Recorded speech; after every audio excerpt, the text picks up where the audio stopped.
Hello po! Kamusta po kayo? Magandang buhay po sa inyong lahat. Okay po, tayo po'y magtutuloy na para sa ating libangan ang pangungulekta ng coins. Ayan, meron tayong nadaanan doon sa doon sa carousel Pinagbibili niya po ang kanyang 2002, 5 piso, Emilio Aguinaldo sa halagang 5,000 pesos. Mukhang maganda yung coins niya, titignan natin kung naaayon ba yung kanyang presyo para sa kanyang ipinagbibiling coins, mahal ba o mura. Ayan, ito ang kanyang coins, no.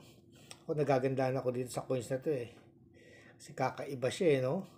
Yung ibang 2002 kasi hindi siya na-flat paano kaya na-flat to, no? Baka ibang day ang ginamit dito, no. Ayan, no. Ibang day ba ang nagamit dito? 5K niya yung pinagbibili Ayan, no. Ito may nakasulat siya rito Basahin natin. 5 peso coin year 2002 error coins. Ayan. Si Antoinette De Castro. Ayan, 5,000 niya pinagbibili na. Tignan pa natin yung iba nakasulat niya, no? Ayan, no? Ayan, may nakasulat siya rito. Philippines 5 peso coin year 2002 error coins large front. If you interested, just text or call. Yan Yan ang kanyang cellphone number, no? Yan. Ayan, para makita natin. Baka may magkagusto. 5,000 niya pinagbibili. Si Antoinette De Castro. 2002 error coins. Asan yung kanyang coins, no? Ito. Ayan yung kabuuan. Pero hindi niya pinakita yung likod, no? Hindi niya pinakita yung likod. Pero na-flat siya, no? Malalapad yung kanyang 2002, no? Yan.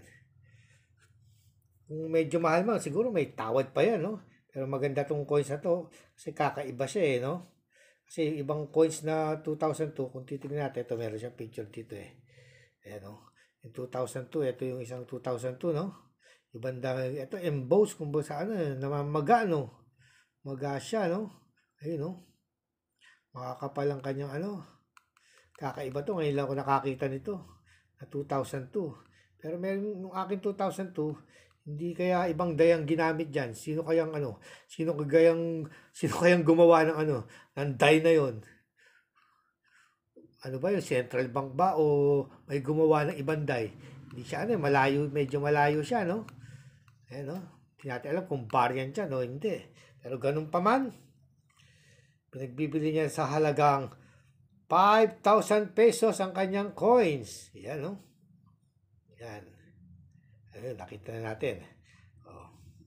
Doon naman po sa mga nagnanais magbenta ng kanilang coins, Ayan. Search nyo lamang po sa YouTube yan. Tapos i-type nyo lang po yan.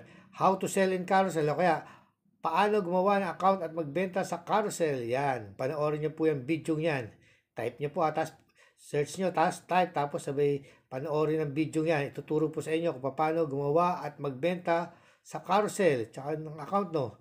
How to sell in carousel. Ayan, meron tayong kaunting karagdagan dito. Meron advisory ang Central Bank, no? Ayan ang advisory. Para may binabasa-basa. Ayan, ang nakasulat, no? Ayan, pwede yung screenshot yan. Ayan. Medyo malabo yata, no? Pero ito pa yung isang advisory nila. Ayan, ito medyo malinaw na. Ayan, nagpapaalala ang Bangko Sentral. Yan.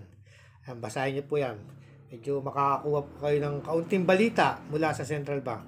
Okay po sana po nakapagbigay ako ng kaunting aliw, kaunting impormasyon para sa pangungulekta ng coins. Ang mahalaga, alam natin kung magkano ang value, presyo ng mga coins na ating hawak. Hanggang sa muli, lagi po natin tatandaan, ang mga barya ay bahagi ng kasaysayan at tayo po ay bahagi ng kasaysayan ng Pilipinas. Bye for now. Don't forget to subscribe.